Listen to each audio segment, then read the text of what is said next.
កាយស្នេហ៍ធួយក្នុងវិទ្យា Basic ឬចិនសែផ្កាយស្នេហ៍ធួយ Peach Blossom Star ត្រូវបានប្រើប្រាស់សម្រាប់ពិនិត្យអំពី 1. ស្នេហានិងទំនាក់ទំនងគូស្នេហ៍ 2. ភាពទាក់ទាញចំពោះមនុស្សជុំវិញ 3. ប្រជាប្រិយភាពនិងការចូលចិត្តពីសង្គម 4. ទំនាក់ទំនងជាមួយភេទផ្ទុយ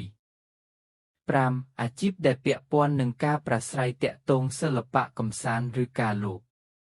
ពេលណាត្រូវយកផ្កាយធួយមកប្រើប្រាស់ 1. ពេលសិក្សាពីស្នេហានិងអាពាហ៍ពិពាហ៍ 2. មើលថាមានឱកាសជួបគូស្នេហ៍ឬអត់ 3. មើលថាឆ្នាំណាឬវគ្គសំណាងណាដែលស្នេហាលេចធ្លោ 4. ពេលមើលឆ្នាំចនិងវគ្គសំណាងបើឆ្នាំចឬវគ្គសំណាងនាំមកនៅផ្កាយធួយអាចមានការផ្លាស់ប្ដូរផ្នែកស្នេហាការស្គាល់មនុស្សថ្មីឬការរៀបការ 5. ពេលវិភាគការងារ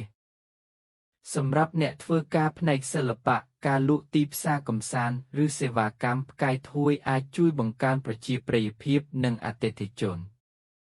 ចំណុចដែលត្រូវប្រុងប្រយ័ត្នផ្កាយធួយមិនមែនសុទ្ធតែល្អទាំងអស់ទេបើជាធាតុមិនត្រូវការឬត្រូវប៉ះពាល់ដោយផ្កាយអវិជ្ជមានអាចនាំឲ្យមានបញ្ហាស្នេហាត្រីកោណឬរឿងអាស្រូវ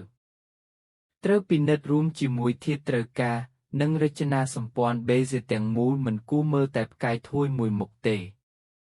ប្រសិនបើអ្នកចង់គណនាផ្កាយធួយរបស់ខ្លួនត្រូវយកថ្ងៃខែឆ្នាំនិងម៉ោងកំណើតឬទូថ្ងៃ Basic ទើបអាចពិនិត្យឲ្យបានផ្កាយស្នេហ៍យួយទូថ្ងៃនៃសត្វត្រីហៈ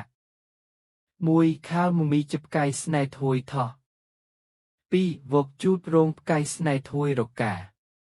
3. ម្សាញ់រកាឆ្លើផ្កាយស្នេហ៍ធួយមី 4. កូរថោះមេផ្កាយស្នេហ៍ធួយជូតសូមអរគុណ